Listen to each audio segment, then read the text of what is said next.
All right, on that cheerful note, here we start chapter 4 for terms for IT 280.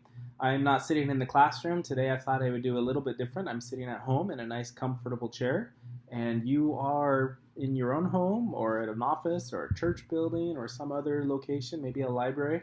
Wherever you are this semester, I hope things are going okay for you at this point.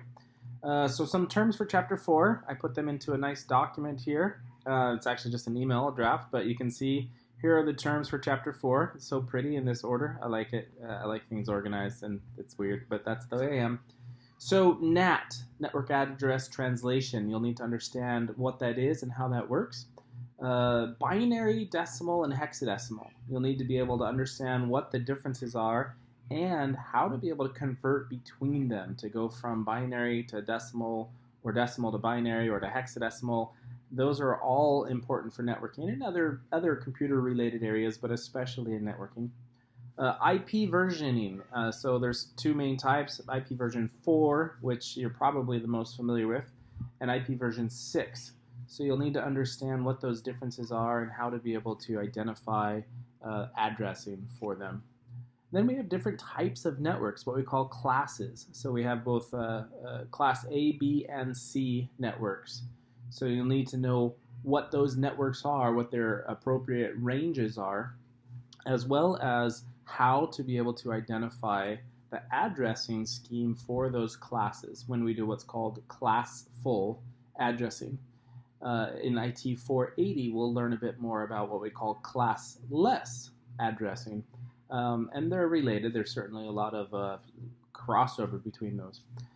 Public and private networks. So in addition to the A, B, C networks, we'll also need to be able to identify or recognize when is one a public network versus a private network.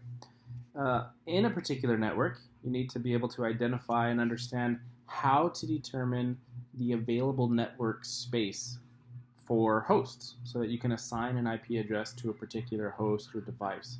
So how many usable hosts are there within any particular subnet mask?